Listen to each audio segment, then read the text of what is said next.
Salve Maria! Você é suficientemente esperto para ir para o céu? É uma pergunta talvez curiosa. Comumente se pensa que os homens muito espertos são aqueles que na vida se tornam aproveitadores e, portanto, desonestos. No entanto, este Evangelho do 25º domingo do tempo comum ensina-nos a sermos espertos para alcançar o céu. Nosso Senhor conta a parábola do administrador desonesto, que na ocasião de ser despedido favorece a vários dos devedores do seu Senhor. E Jesus lamenta-se que os filhos deste mundo são mais espertos do que os filhos da luz nos seus negócios.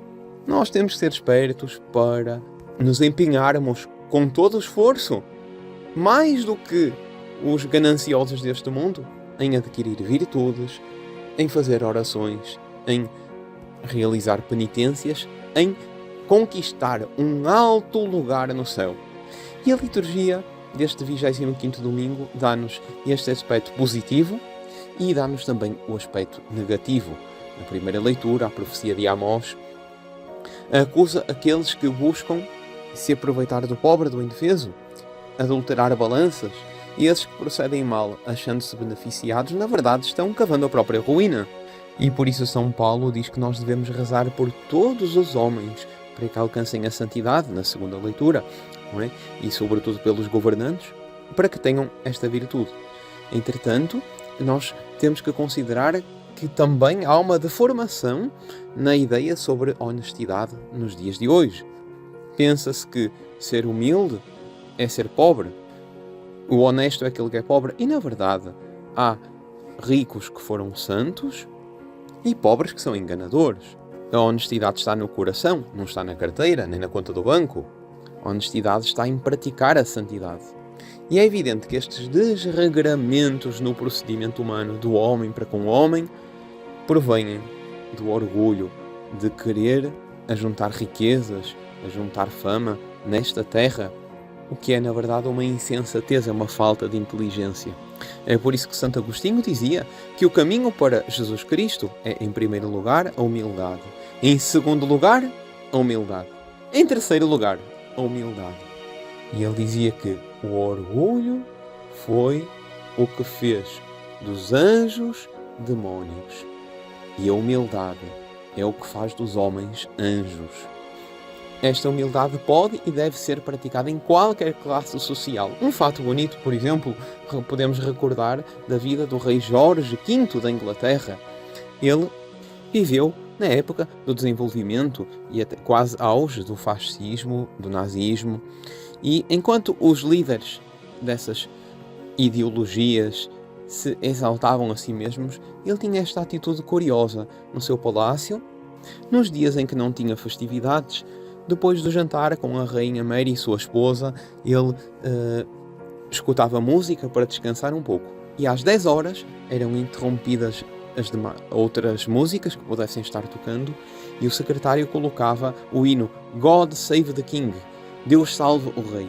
E ele, em atitude de continência, colocava-se de pé, a esposa também, a rainha, de pé, em atitude de oração, e eles prestavam aquela homenagem ao hino da realeza, reconhecendo, por humildade, que eles representavam um princípio que valia mais do que eles, era a dignidade da realeza. Praticavam um alto ato de humildade. De facto, humildade, segundo São Tomás de Aquino, é cada um ver-se de acordo com aquilo que de facto é, que Deus lhe concedeu, e colocar-se na posição correta para com Deus. E a nossa posição é de obedecer aos seus mandamentos, de o imitar. Certo prelado, certo bispo dizia que Deus foi tão bom que ao dar os 10 mandamentos, ele deu os primeiros 3 que salvaguardam os seus direitos e a sua honra: amar a Deus sobre todas as coisas, não invocar em vão o santo nome de Deus, guardar domingos e festas de guarda, na formulação do catecismo. Mas Deus quis nos dar os outros 7, que indicam como devem ser as relações de homem para com o outro homem, o seu semelhante. E Deus deu, porque procedendo assim nós o imitamos.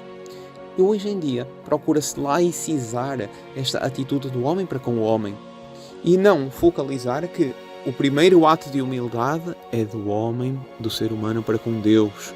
Em consequência, pensa-se, eu não posso roubar porque eu firo o direito do outro. Mas por esse princípio deformado, esquecem-se vários mandamentos. Por exemplo, o pecado contra o 9º mandamento é pouco considerado. Aquilo que Jesus diz, um homem que considera uma mulher, ou vice-versa, com más intenções, já cometeu adultério no seu coração. Esse é um pecado grave, não confessado, pode levar ao inferno, leva ao inferno, se acontece com o consentimento, porque é um adultério. Porém, hoje em dia parece relativizado e o uso das redes sociais, o mau uso que pode acontecer e sabemos que acontece, é pouco focalizado na nossa concepção de moralidade.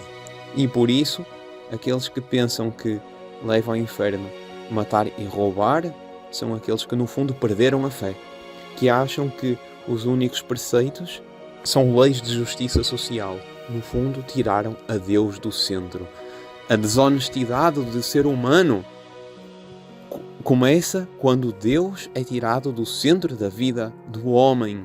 Não adiantam ideologias que apenas querem nos fazer justos de uns para com os outros. Só quando o homem se põe em ordem para com Deus e visa na sua vida alcançar a santidade é que transforma o mundo em que habita numa terra de verdadeira paz.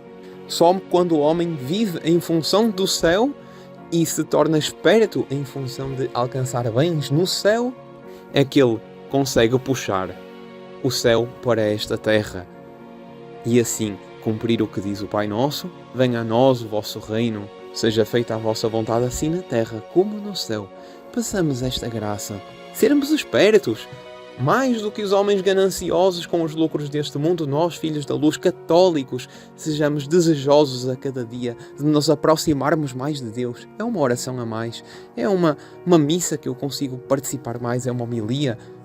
Bem-haja pelos que ouvem um curto áudio como este, estão desejosos de crescer no amor a Deus. É nisso que temos que ser espertos e insaciáveis. Ajude-nos, Nossa Senhora. Abençoe-vos Deus Todo-Poderoso, Pai, Filho e Espírito Santo. Amém. Salve Maria!